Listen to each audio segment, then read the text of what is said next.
Welcome, everyone. Before the horror begins, like the video, subscribe to the channel, and share in the comment where you're from and what time you're watching. It helps YouTube bring the best horror straight to your screen. Now, let's start. What stirs in the terminals when the last announcement fades? Some airports cradle shadows that know your deepest fears. Their whispers weaving terrors that cling long after you've fled the gates. Tonight, we venture into 3 chilling tales of airport horrors, where the hum of the concourse hides something alive. Grip your boarding pass tight, watch the corners, and listen carefully, because some gates bind you forever. Story 1. The Gate That Stared. The gate's sign pulsed at midnight, its flickering digital letters forming pale, unblinking eyes that glowed with a sickly green light, staring from the end of a deserted Chicago airport concourse under a flickering ceiling. I was stranded after a missed flight, shattered by a fight with my best friend over a betrayal. His words, "You're a liar," carving deep into my soul like a knife. The air was thick with jet fuel and a sour metallic stench that burned my throat. The concourse littered with crumpled tickets, scuffed tiles, and faint scratches etched into the glass like claw marks.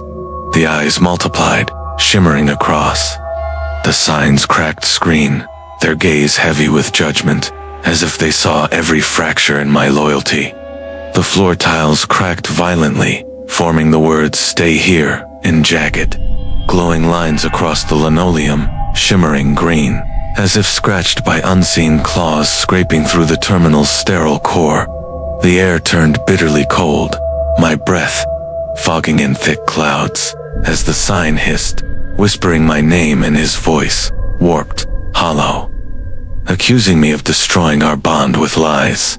My phone's flashlight flickered, its beam catching a figure at the gate, tall, featureless, its limbs unnaturally long, its void face glowing with those eyes, its stare searing my skin like frostbite.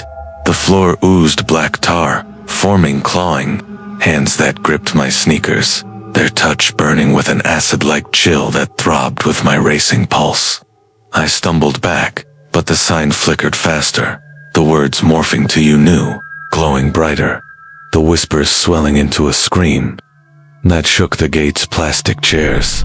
The screen pulsed, reflecting eyeless faces, moaning my guilt as rage, my deceit, a friendship torn apart forever.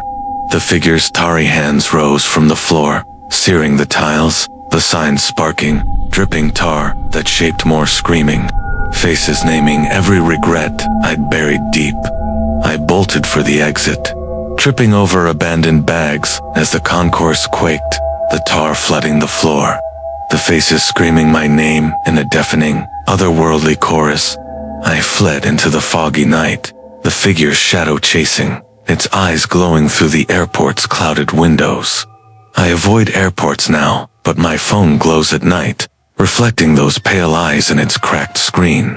My floor traces stay here, in tar, shimmering under lamplight, and my skin burns, etched with the chill of that night. Some gates see your sins before you board. Story 2. The Baggage Claim That Screamed. The baggage claim screeched at 1 a.m., its conveyor belt forming a pale, eyeless face that screamed silently, its wail piercing the stillness of a deserted Atlanta airport terminal under a sputtering neon light. I was with my sister, haunted by a failed job interview that crushed my career shift. The manager's words, "You're not enough," ringing in my head like a relentless echo.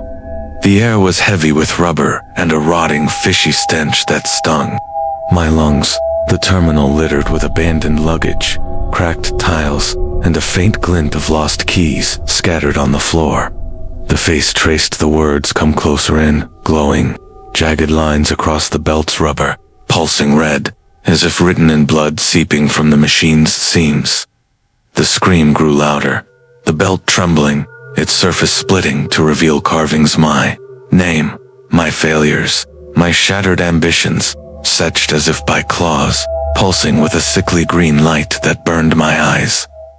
The air chilled, my breath catching, as the floor oozed black sludge, forming slimy hands that gripped my ankles, burning with an icy touch that scorched the tiles beneath.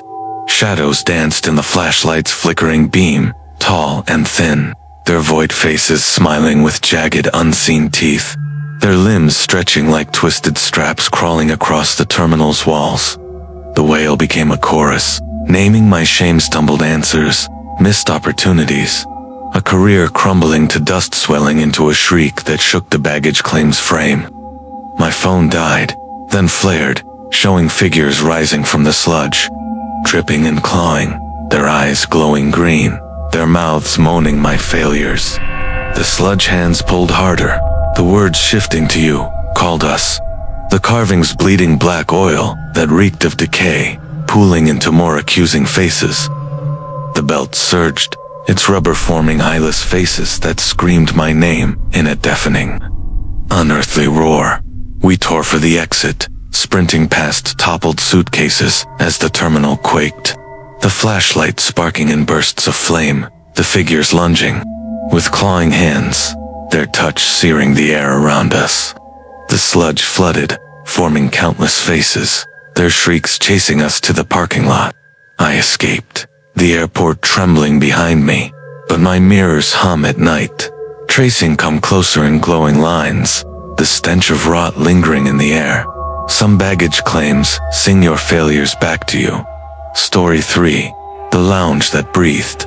The lounge's walls pulsed at 2 a.m., their cracked panels forming a pale, eyeless face that whispered, chilling my blood to ice. I was in a derelict Seattle airport lounge, grieving my mother's death from a stroke. I couldn't prevent her last words. You weren't there, burning in my memory like a wound? The air was sharp with dust and a coppery, blood-like temps.